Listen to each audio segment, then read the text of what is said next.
Good morning. For anybody who is from Manchester, just a brief explanation. That thing outside, that's called a sun, right? Which shines a lot in Liverpool, but not normally here. No, it's fantastic to actually be here. It's obviously disappointing straight away to say that the Secretary of State won't be with us this morning, and I'm personally disappointed at that. But once again, it appears from my perspective that transport in the south comes before transport in the north. Very disappointing for us all, I think. However, for those of us who have made it today, it's particularly appropriate, I think, that it's in Manchester, because 4 years ago, almost to the day, another politician came to this city to make a speech about the future of the north. Just a few streets away from here, in the Power Hall of the Museum of Science and Industry, the then Chancellor, George Osborne, set out a vision of a northern powerhouse. Now, I spent 7 years in Parliament with George Osborne, and I have to say, I very rarely, ever, if ever, agreed with anything that he said. But on that day, and I'm quoting, I think that he said things that make a lot of sense. So he said, how do we build the northern powerhouse? By joining our northern cities together, not physically or in some artificial political construct, but by providing the modern transport connections they need, by backing their science and universities, by backing their creative clusters, and giving them local power and control that a powerhouse economy needs. And he was right, wasn't he? For far too long, the cities of the north have not been strong enough collectively, and our voices, therefore, have not been heard. The £15 billion Mr. Osborne promised us, which the government has yet to deliver on, would go a long way to demonstrate that ministers are now listening. As I remind people whenever I get the chance to do, we have the most centralised political system in the Western world and have the most geographically unbalanced economy in Europe. And I don't think that those two things are mutually exclusive. In fact, I'd argue that those two things are intrinsically linked, because for far too long, too many decisions have been taken too far away from people they impact on. The limited devolution that we've been given, that was introduced in 2014, is a good first step to address this imbalance, but clearly we need to go further. And improving transport links, as Mr. Osborne said himself, is a key pillar in delivering the northern powerhouse, particularly as journey times across the north are still twice those of the south for the same distance travelled. In fact, it currently takes longer to get from Liverpool to Hull by train than it does London to Paris, which is twice as far.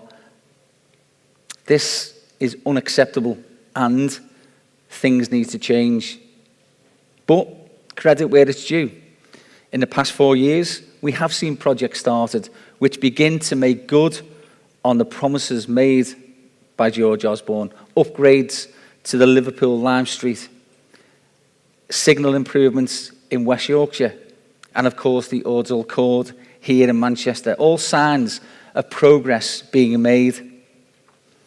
And locally, we are acting as well.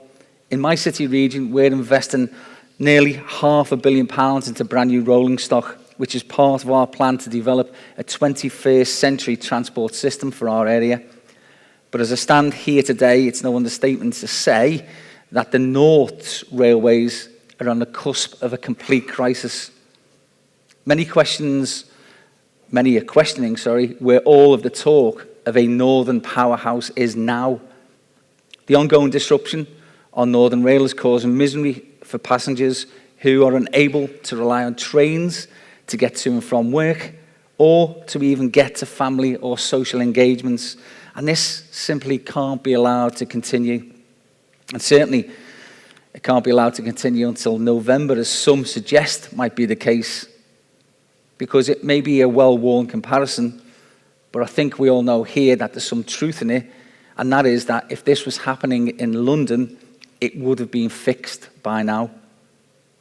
It's simply not credible for ministers and officials to now claim that they didn't know there could be problems when the new timetable was introduced, or, as Chris Grayling claimed, that they were blindsided by events, and it's a shame that he's not here to answer some of the questions that we'd have in regard to that.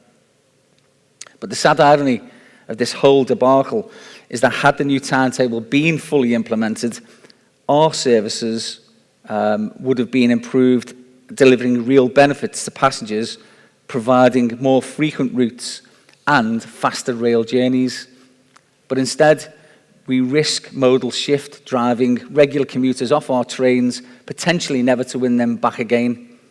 So, Northern, DfT and Network Rail now need to take sustained and proactive action to return services to at least the same level of performance as before May the 20th.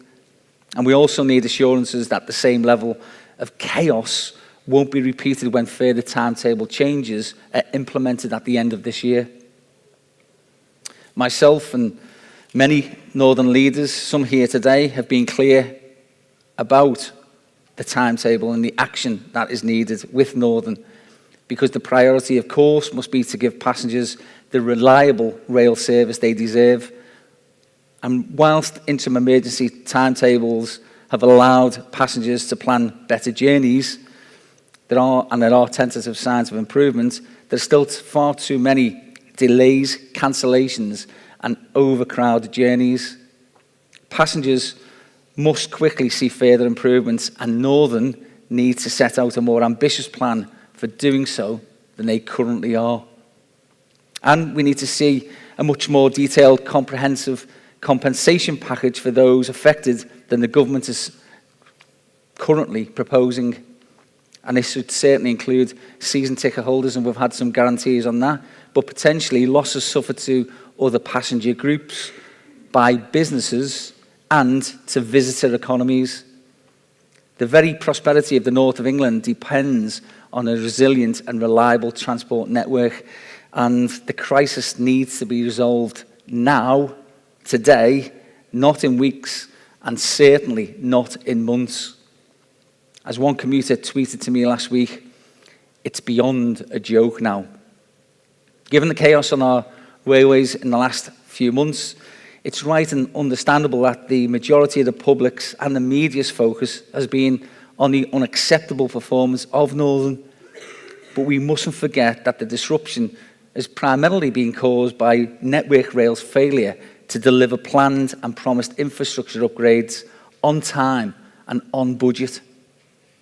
Much of the problem seems to lie in their opaque and unaccountable structure, which fails to put the travelling public first. And I believe that the events of recent weeks demonstrate that Network Rail is no longer fit for purpose and needs to be overhauled to serve the best interests of the country and the North in particular. This should include the creation of a devolved Northern route to focus on the needs of rail passengers in the North and to be held accountable to them. It's crucial that we examine all the underlying issues so that something like this never happens again. This crisis with Northern was exposed and has exposed the problem of our fragmented rail system with a lack of clarity over who is ultimately responsible. And we can end that confusion by giving the North what it originally asked for: full power and responsibility devolved from Whitehall to transport for the North. And I can say this with confidence. If myself and other Northern leaders had been informed before May the 20th of timetable issues, we would have intervened to halt the rollout of the new timetable and prevent the Northern Rail chaos.